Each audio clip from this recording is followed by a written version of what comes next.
दिग्गजों के nomination file करने का सिलसिला भी जारी है। आज अरविंद केजरीवाल और प्रवेश वर्मा ने अपने कागजात नामजदगी दाखिल किए। आपको बताएं कि आम आदमी पार्टी के मुखिया अरविंद केजरीवाल ने नई दिल्ली असेंबली सीट के लिए अपना नॉमिनेशन दाखिल कर दिया है। नॉमिनेशन से पहले उन्होंने अपने वाइफ सुनीता केजरीवाल के साथ एक मेगा रोड शो भी किया। केजरीवाल ने नॉमिनेशन से पहले वाल्मीकि मंदिर और कनॉट प्लेस के हनुमान मंदिर में पूजा अर्चना की और अपनी जीत की दुआ भी मांगी। और बीजेपी उम्मीदवार प्रवेश वर्मा की भी बात कर लेते हैं, जिन्होंने नई दिल्ली असेंबली हलके में अपना नॉमिनेशन दाखिल किया। प्रवेश वर्मा आम आदमी पार्टी के चीफ अरविंद केजरीवाल और कांग्रेस के संदीप दीक्षित के खिलाफ चुनावी मैदान में हैं। बिल्कुल तगड़ा मुकाबला देखने को मिल रहा है इस सीट पर इस बार भी।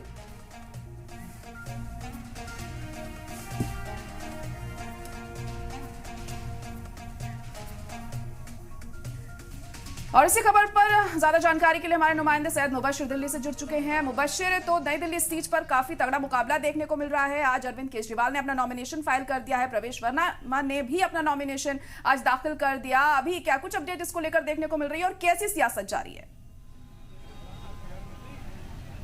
बिल्कुल, देखिए जिस तरीके से चुनावी दौर जैसे धीरे धीरे करीब आता जा रहा है, वक्त करीब आता जा रहा है, जितने भी राजनीतिक दल हैं अपने नेताओं का जो भी कैंडिडेट हैं वो नॉमिनेशन फाइल कर रहे हैं। आज अरविंद केजरीवाल ने नॉमिनेशन फाइल किया, प्रवेश वर्मा ने भी नॉमिनेशन फाइल किया और भी कई बड़े बीजेपी के तकरीबन 11 जो लीडर हैं उन्होंने नॉमिनेशन फाइल किया और आम आदमी पार्टी के भी तकरीबन 8 से 10 लोगों ने नॉमिनेशन फाइल किया। मनीष सिसोदिया भी नॉमिनेशन फाइल करने हैं, लेकिन वक्त हो गया है, लेकिन अब मुश्किल ही लग रहा है कि आज मनीष सिसोदिया नॉमिनेशन फाइल कर पाएंगे। अरविंद केजरीवाल ने साफ तौर पर जब अपना नॉमिनेशन फाइल किया, उनके साथ उनकी पत्नी सुनीता केजरीवाल भी मौजूद थी और उनके साथ साथ जो है कह सकते हैं कि आतिशी भी मौजूद रही। लेकिन साफ तौर पर एक मसला है कि कांटे की टक्कर देखने को मिल रही है, चाहे वो अरविंद केजरीवाल हो, चाहे वो प्रवेश वर्मा हो, चाहे वो संदीप दीक्षित हो। मैं आपको बता दूं कि तीनों जो है अपने आप में बड़े नेता है। संयोजक है अरविंद केजरीवाल, राष्ट्रीय पार्टी हो गई है आम आदमी पार्टी, उसके यहाँ दूसरी तरफ पूर्व सांसद रह चुके हैं प्रवेश वर्मा और पूर्व सांसद संदीप दीक्षित भी रह चुके हैं। यानी जो मंझे हुए नेता है, ये कहा जाए कि तीनों है और नई दिल्ली सीट पर जो है तगड़ा एक फाइट देखने को मिल सकती है। इस वक्त मेरी मौजूदगी है जंगपुरा में। यहाँ से मनीष सिसोदिया नॉमिनेशन फाइल कर रहे हैं, उनके कुछ समर्थक हैं जो यहाँ पर पहुंचे हैं पार्टी के कार्यक्रम। मेरे साथ मुख्तार अहमद है, इस वक्त पूर्व चेयरमैन है हज कमेटी के। एक बार उनसे बात है। अरविंद केजरीवाल ने आज फाइल किया नॉमिनेशन, मनीष सिसोदिया फाइल करने जा रहे हैं, हालांकि अब वक्त नहीं हो गया है काफ़ी, कि अब मुश्किल लग रहा है कि आज काय पड़ गया। अरविंद केजरीवाल की जीत को और मनीष सिसोदिया की जीत को आप लोग किस तरीके से देखते हैं? कितना टफ होगा, कितना आसान होगा, कितना, क्योंकि सीट चेंज हुई है मनीष सिसोदिया की, तो अब यहाँ से अब आए, आप निजामुद्दीन रहते हैं। आम आदमी पार्टी का किसी से कोई चुनाव नहीं है, क्लियर आम आदमी पार्टी दिल्ली में हर जगह गवर्नमेंट बना रही है। पहले भी आम आदमी पार्टी की दोनों बार गवर्नमेंट रही है।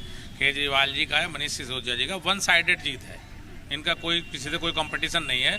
मनीष जी भी और केजरीवाल जी भी बहुत भारी बहुमत से जीत रहे हैं। बीजेपी का ये कहना है कि लगातार जिस तरीके से चीज़ें निकल कर सामने आ रही हैं, वाद और विवाद फैल रहे हैं, आरोप प्रत्यारोप लगाए जा रहे हैं एक दूसरे के ऊपर, इस बार फाइट बहुत टफ होगी। बीजेपी तो पूरी तरीके से अपनी सरकार बनाने का दावा कर रही है। बीजेपी का सिर्फ बातों में कहना है, जमीन पे कहीं भी बीजेपी नहीं है, सब जगह आम आदमी पार्टी है। वो पहले भी ऐसे ही कह रही थी, 2-4 सीट आई थी, तो अब के भी 1-2-4 सीट 1-2 सीट ऊपर नीचे हो सकती है, पर ज़्यादातर जितनी आम आदमी पार्टी को पहले सीटें आई थी, अब भी ज़्यादातर वही सीटें आ रही हैं।